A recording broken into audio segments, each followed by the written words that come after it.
Hey, didn't see you there. I'm Dr. Smooth. I'd like to welcome you to this presentation about the musical styles in the 20th century. Why don't we begin? Now, to start things off, here's our rock and blues expert, Sam Smoothfingers Goodwill. Oh hey!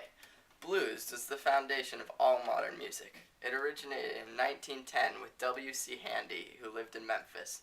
There were many popular clubs in Memphis, but when Mayor Crump decided to shut them down to stop prostitution and gambling, the blues scene moved to Chicago.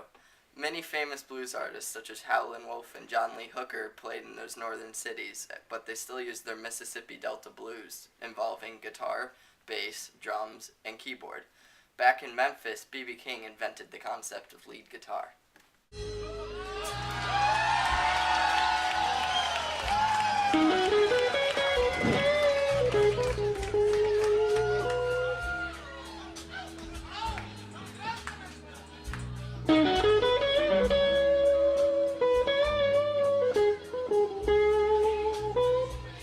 In the 1960s, a new form of blues evolved called urban blues. This was popular in Britain, but later moved to the United States. The most famous urban blues bands were the Rolling Stones, Cream, and the Animals. New guitarists used blues, but gave it their own twist. These guitarists were Jimmy Page, Eric Clapton, and Jimi Hendrix. This spread black music to many white communities that would have never otherwise heard it. Well, I learned a lot. Come on, there's more to explore. Now to introduce us to the next section of our film, here is the prestigious Dr. Hen. We went to the same school together, and we both got PhDs in swagger, but I believe that we have pursued different occupations as the time went by. Here he is now. Hey there, Dr. Smooth. I'm here to tell you a little bit about the beginnings of jazz in America. So jazz started out in the New Orleans in about 1910, the beginning 1900s, with different styles of music like Dixieland and ragtime. And those groups would use small groups of instruments like piano, drums, trombone, trumpet, and maybe saxophone, but not that often. Saxophone was introduced a little bit later. And then after that, the idea and concept of swing and improvisation were really elaborated on. They existed in the previous times, but they were elaborated on much more greatly during this time, in the 1930s, where swing was brought into a big, just part of jazz. Okay? And then in swing, there were popular musicians like Fats Waller, Count Basie, and Duke Ellington, and even you may have heard of some of these children. And the popular musicians, they played instruments more like the previous time in ragtime and blues, except they played in big bands, which were bands of like 15 to 20 people with like more doubling up and tripling up and quadrupling up on a certain part. There would be more people playing the same instrument, and they'd be playing a different part to introduce the idea of melodies, harmonies, and extensions of parts much more easily. People would play instruments like drums, piano, trumpet, trombone, saxophone was more greatly introduced during this time. And a real famous composer who I've already mentioned earlier was Duke Ellington, and he said he made some tunes like Things Ain't What They Used to Be, and Glenn Miller made In the Mood.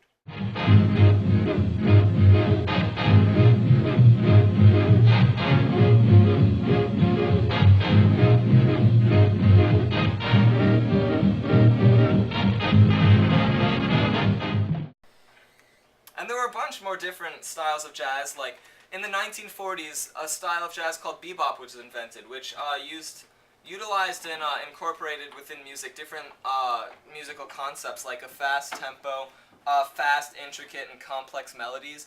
And improvisation was really elaborated on this time with different musicians like John Burks Gillespie, which is also named Dizzy Gillespie, as you may know him better, and John Coltrane.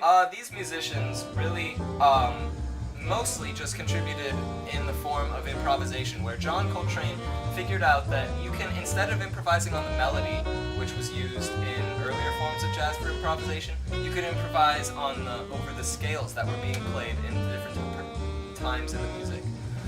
This really revolutionized improvisation, made it much easier to improvise, and gave players more freedom to do what they wanted, and helped, like I said earlier, with the large, intricate, and complex soloing.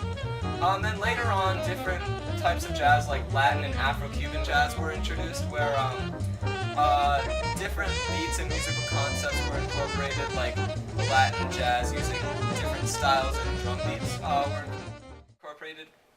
And then later on in the 1960s, funk and soul music was really elaborated on. And in funk and soul music, the tempo was generally slower, and it generally was sort of upbeat, and it used different ideas such as the 16th notes and subdivisions to really create complex rhythmic figures and complex styles of music within funk and soul. So that's it. I hope you enjoyed Well, this, I've children. learned a lot. Thanks, Dr. Hen. Come on, besides the point that there's a lot of jazz going on this time period, like my friend Dr. Hen here said, well, come over here, there's more to explore, like the wonders of hip-hop, the wonders of rock and roll. Boy, we already mentioned that. More like the wonders of rap. Well, come on, kids.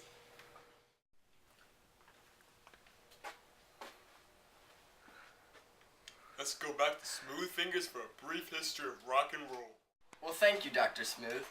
Rock and roll started around 1940 when Ohio DJ Alan Freed coined the term. It was then later used in many song titles. The main founder of rock and roll, however, was Chuck Berry. He took blues and gave it his own little twist. What the twist? Okay. He used effects and much distortion to give it a more rocky feel. Then, later in Britain, British teens were exposed to blues music. Then they formed their own bands, many such as the Rolling Stones, Cream, and the Animals before mentioned. They used more distortion than the previous people, such as Chuck Berry. Then the Beatles, also another British band, came along. They, however, had a more poppy feel.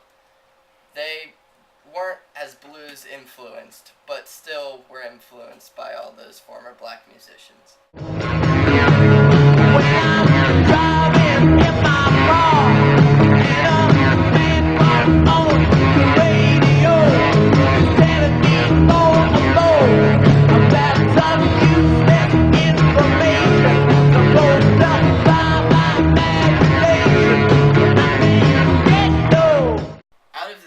Scene composing of the Rolling Stones grew another major group, Led Zeppelin. They were more popular in the United States, however, where the heavy riffs resonated with the youth of America. Also, some new American bands grew, the Beach Boys and Creedence Clearwater Revival. The Beach Boys created a new type of rock called surf rock. This gave it a California twist. Then Creedence Clearwater Revival went back to those blues roots. Moving on throughout the 20th century, we get more American bands. Jimi Hendrix, Guns N' Roses, Nirvana, not all in the right order. They had very different styles, but especially Guns N' Roses, they based their stuff off of the British group Led Zeppelin. This heavy rock was popular with groups such as Kiss, again Guns N' Roses, and Aerosmith. Well, I've learned a lot. Thanks, Smooth Fingers. Well, there's one more genre we gotta find out more about. You know what that is? You guessed it, hip-hop. Come on, we'll go to the Hip-Hop Central. Hello, my name is Dr. Smooth, as I may have told you before. Recently, I was fighting laser bears. I got a fatal wound on my leg, but that's beyond the point. Come on, we have one more genre to tell you about. The most fatal of them all. And to help us with this journey, we have Professor Swag. Hip-hop started in the 1970s when DJ Kool Herc immigrated from Jamaica to the Bronx in New York. He started in clubs, spitting out some fresh rhymes over reggae music. This is DJ Kool Herc, the father of hip-hop. This is going out to my man over in Japan, Utaka. To my man, Crazy A. This how we do. For all the B-boys and B-girls. This early rapping was known as MCing. Hip-hop was not just a musical style to these young people. but it was a way of life. The staples of this way of life included breakdancing and graffiti art. Rapping was accessible to all sorts of poor young kids because they did not need expensive equipment to do it. All they needed was their own voices. And it was incredibly popular because it allowed them to express themselves, which helped spread it to be the worldwide phenomenon it is today. Well, I've learned a lot. Thanks, Professor Swag. Nice, neat thing you got here. But that's such a neat thing. Well, we've been through so many genres of music. We've all learned so much over the past few minutes. Don't you think, World History class?